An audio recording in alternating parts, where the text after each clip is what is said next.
Aloha, and welcome to Espero Conversation. I'm Will Espero, and I'll be your host today here at your state capital, where we'll be talking about Hawaii-grown tea, a very interesting and fascinating issue and crop that I was able to hear about this last summer. With me are two students from the University of Hawaii. They are enrolled in the MBA program. We have Elise Peterson on my left, and next to her is Ren Seguritan. Welcome, and thank you for joining me today. Thank you for having us, and aloha. Now, I understand both of you will be finished with your school instruction part by this spring. Is that right? Yes. Correct. Yes. And then you mentioned, Elise, that you'll be going to Japan to do a little more work. Yes, I leave on Sunday to finish my last semester. I'm in the GEMBA program at Schuyler College of Business at UH Manoa, and we spend our last semester doing an internship in Japan to bring together the business skills and also the language and culture skills that we've been working so hard on over the past couple semesters. And I'll be working with a small group of tea farmers in Kyoto Prefecture, working on developing an international network of farmers around the world to help exchange technical information, as well as create a bridge between farmers and tea lovers to help ensure that farmers are getting a fair price for their crops. Now, I mentioned an MBA. What did you get your bachelor degree in? Yeah, I have a BS in Food Science and Technology from Cal Poly Pomona in California. And Ren, did you also attend UH Manoa as an undergraduate? No, actually, I attended Boston College in Massachusetts. I have a BA in English, but I've spent about 12 years doing accounting work for a real estate insurance firm. And what got you interested in tea? It was an interesting project when it was brought up by the PACE group over at UH. They needed people to do some research and check out, see if there was the feasibility of an industry out here. And being new to Hawaii, I'm interested in actually helping their Hawaii's economy grow, because I plan on staying here. So if I can get a job out here, it's basically something that we can use to help the industry and actually essentially help myself, because once the economy is doing well, then I essentially help myself. Well, I have here in front of me a market feasibility study executive summary, Hawaii grown tea, where the two of you, along with Jane Gonzowski, were the principals in putting together this, and it's great reading. I was very impressed with it.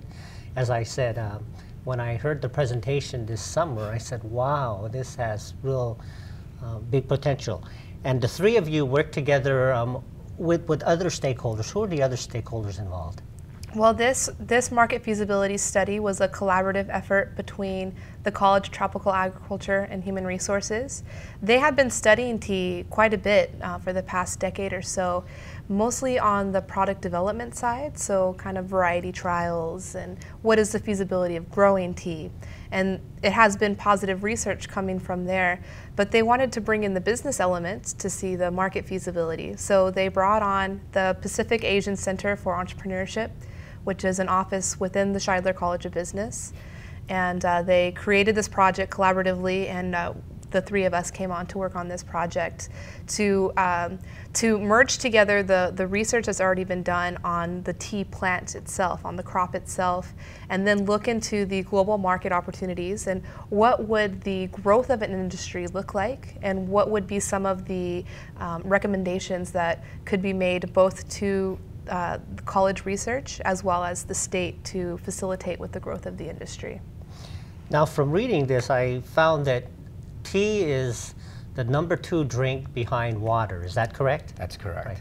Which means a lot of people are drinking tea on this earth now. How big is that market, Ren?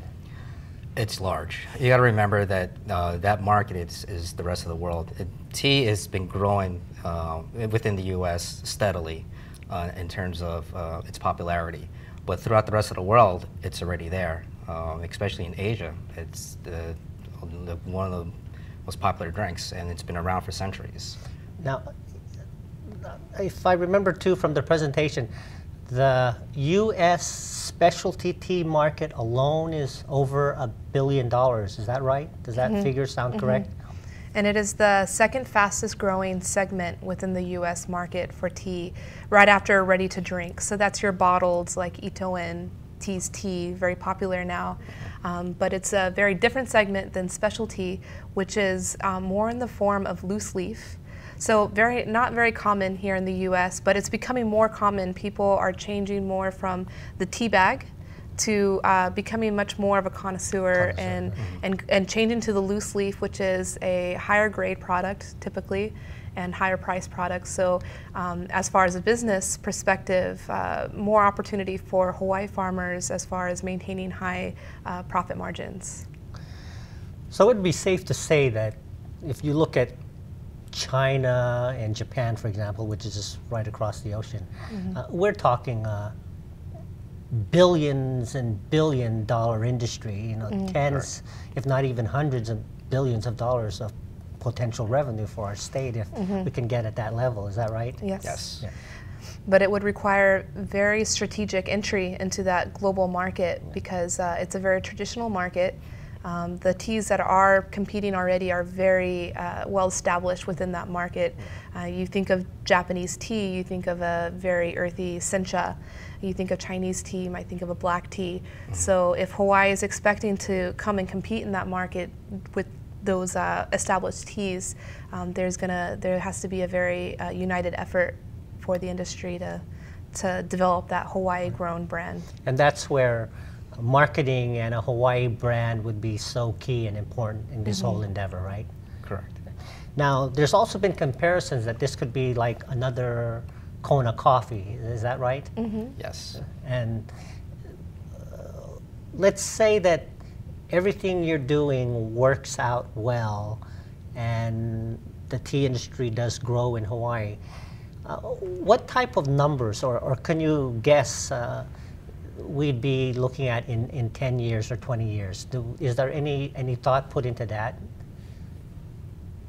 Any guesstimate? Of course, for this report, we did come up with some numbers. Granted, they are kind of arbitrary because we can't really predict the future. But when looking into the market and the potential for growth in the market and how much the Hawaii industry could penetrate that market, as far as we're concerned with our capacity to produce here, the demand is infinite. As far as we're concerned, as little Hawaii here compared to, you know, China that has plenty of resources to grow large amounts of tea. Right. The potential to penetrate the market is great. And even if we're running at full capacity here, everybody's farming tea and we can create some kind of collective and create this solid supply, it would probably only still be a fraction of a percentage of the complete market. Right. So lots of potential.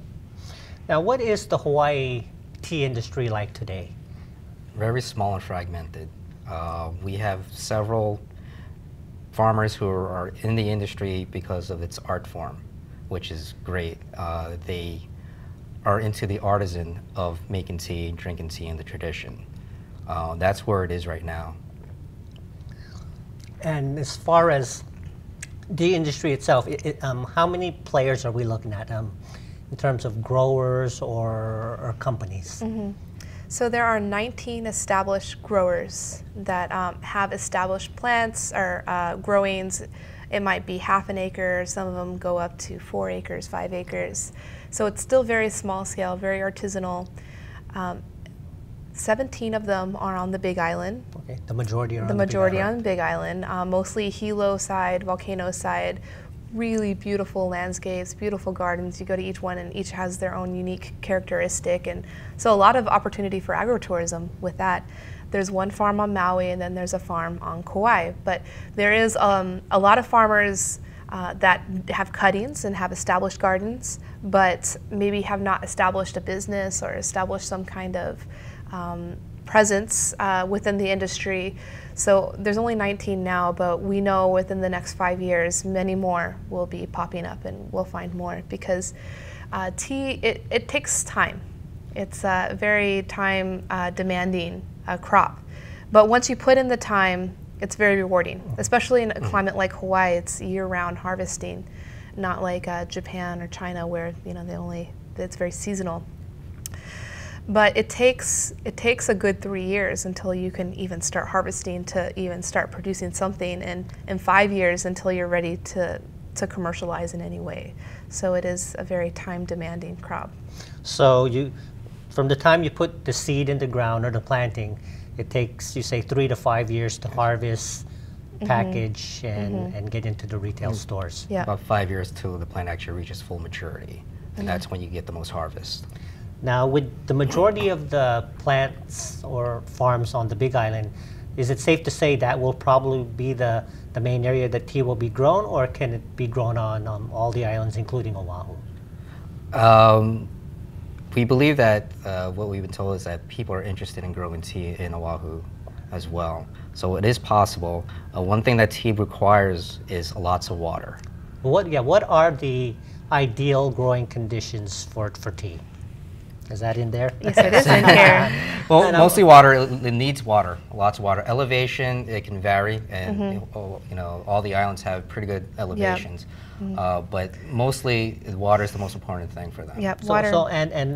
so a mountainous region possibly preferred versus. Yes. Yeah, and different it's- elevations favor different varieties of tea, and that's the work that CTAR has been doing. They have done done a bit of work on this, so the information is there.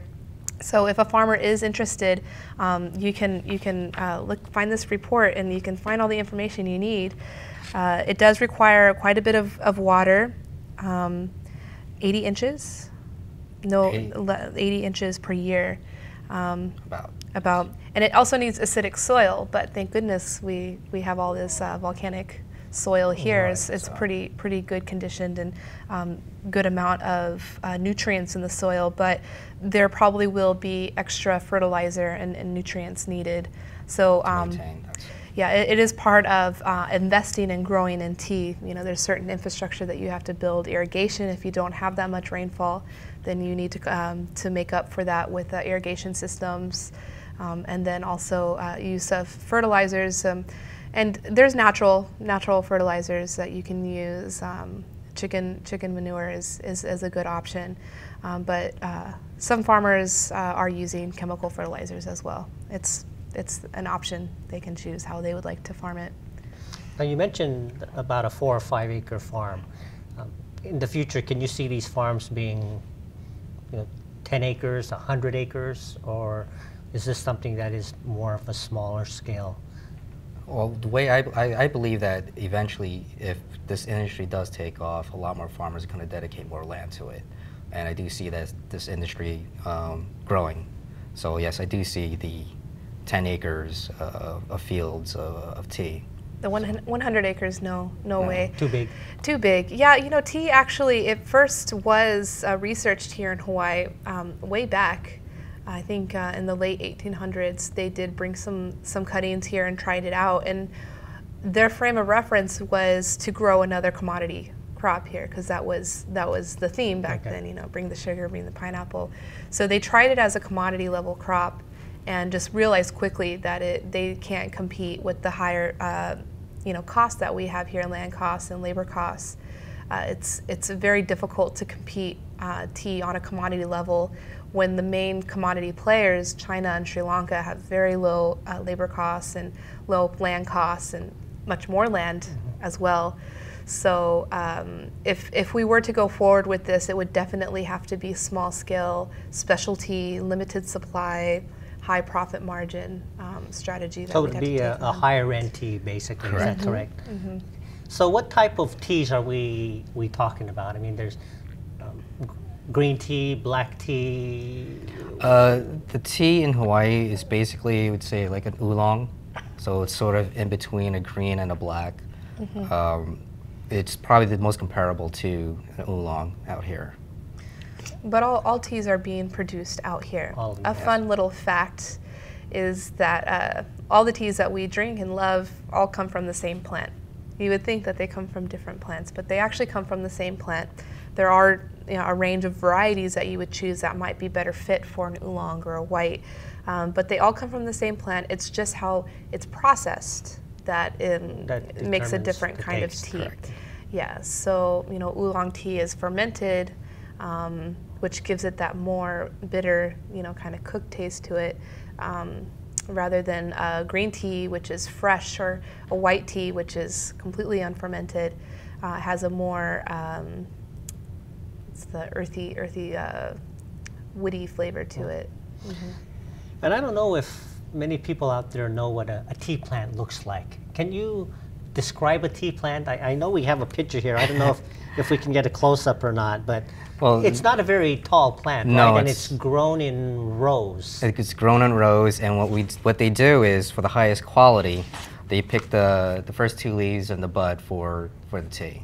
Mm-hmm. And that's basically yes, that, and that is basically the highest quality of the plant itself, and that's what is harvested.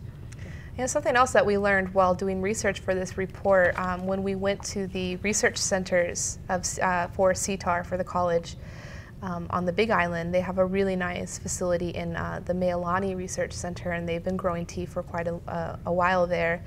When we were there, we actually learned that the plant itself, the Camellia sinensis, which is the species of plant, it grows commonly here.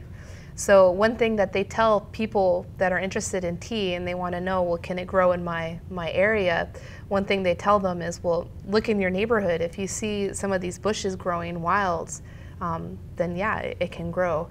But if you're looking to grow it for processing of this specialty tea, there are 4 main varieties that CTAR has identified that work really well here in the Hawaii environment.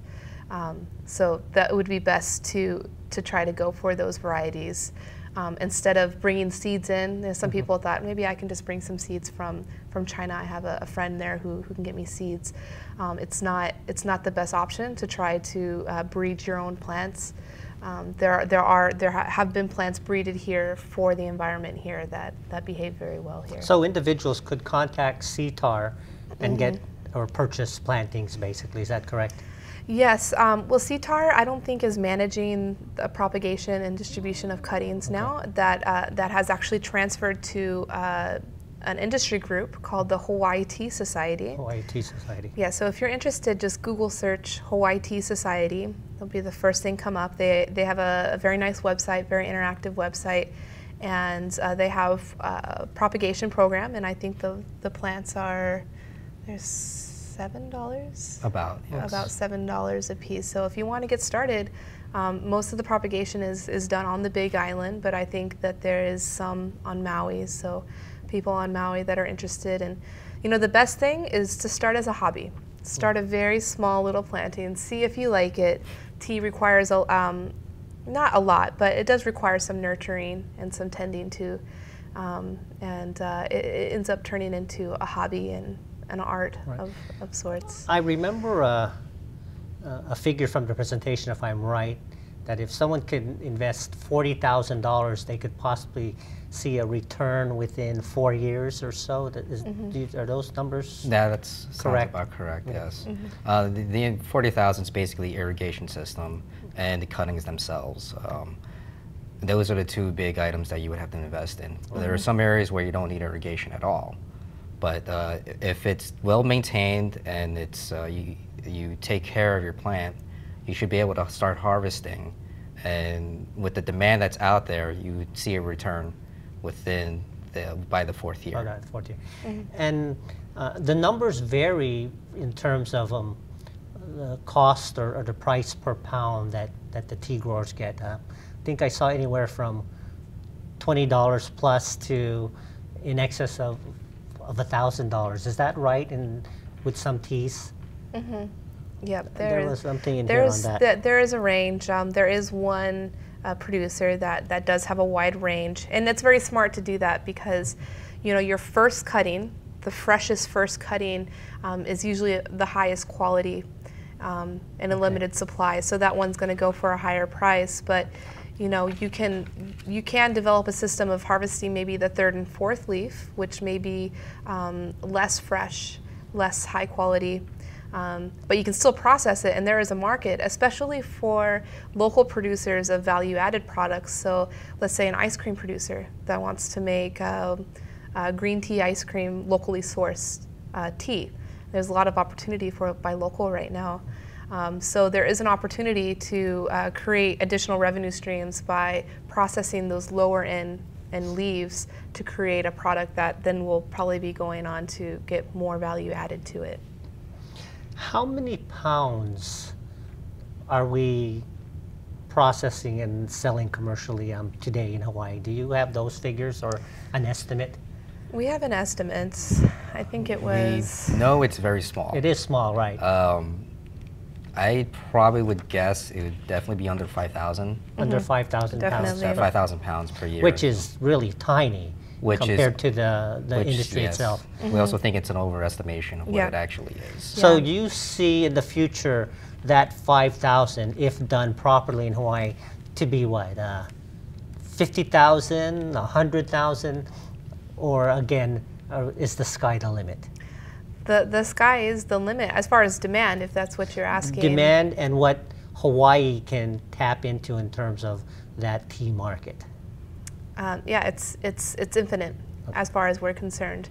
But we estimate if the industry does continue to grow, we had estimated within 5 years, if the farms that are currently waiting for their plants to mature, and if more people come on board, then we may be able to get to some numbers like 12 to 15,000 pounds a year within 5 years. Within and then, 5 years. You know, if this opportunity does prove successful, then just naturally more of the agriculture sector is going to be interested in getting into tea, Right. and diversifying their business. So that will also bring the supply up. But even at 15,000 pounds a year, that's only like 0.4% market share of the entire market. Of the U.S. market. Of the U.S. market. Specialty tea market. we're Correct. talking Yes. about, Just the right? U.S. market. The global market is much larger. Right.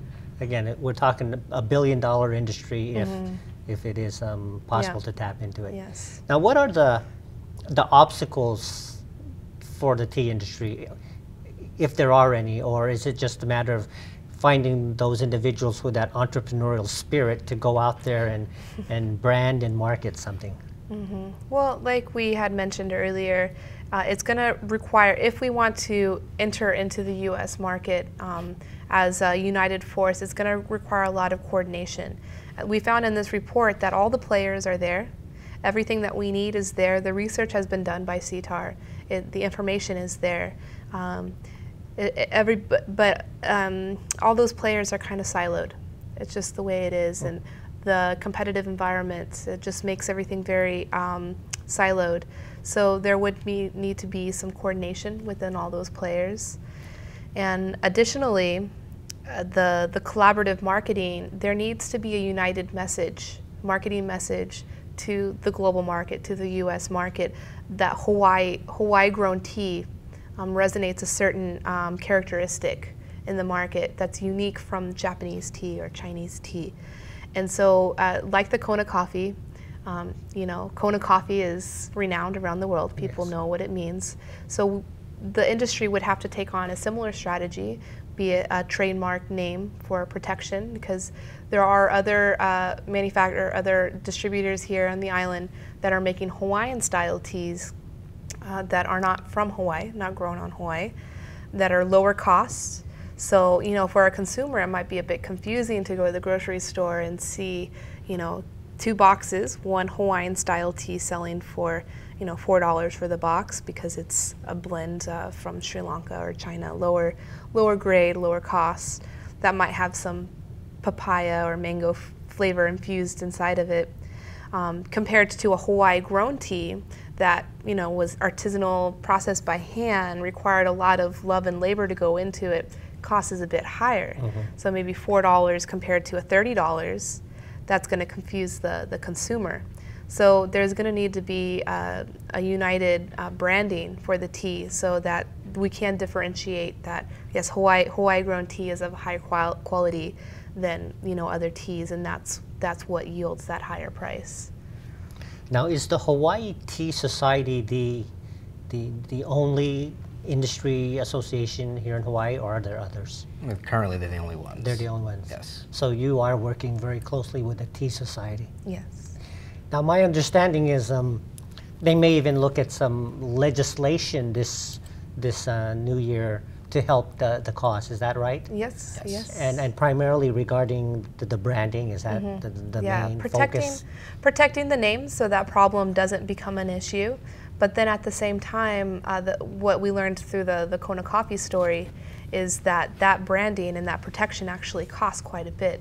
So, you know, we have to weigh the options and the fees for the Department of Ag and for the inspection, and if that will be worth the costs, or if it's going to be worth it to invest in the marketing to provide that awareness instead of just the protection. But, you know, that is a conversation that we'll probably be hearing more and more about in the coming year. And, you know, we've got about 2 minutes left. I know you have some key recommendations in your study. What are a few of those that Hawaii industry needs to look at in order to become successful? Okay, so these recommendations were suited just for the state and also for the university. So protecting the brand, we just spoke of that. Ensuring quality. You know, we need to have quality standards, quality characteristics for all the teas coming out of Hawaii. Create its own category of tea, so that's that Hawaii-grown tea it characterizes this kind of flavor profile and quality profile. Promote Hawaii-grown tea. Provide financial support for farmers to diversify into this crop. That's where we might be able to come in. Yes, hopefully. We'll try, yes. Invest in research and education, and so that's for the university end, and more so the outreach, the extension, because the research is there, the information is there, the distribution needs to be focused.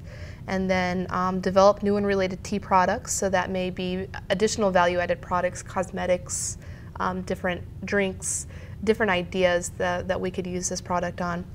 And then collaborate for a common good. And this is kind of where we feel we can come in and bring the value. We are trying to start our own efforts to create the collaboration between these various parties, create trust between everybody, so we can find the common interest and the common goals and work towards these diversified solutions. And I believe we do have an email if anyone wants to contact you, right? I think we could get that on the screen, and they could contact you through the email.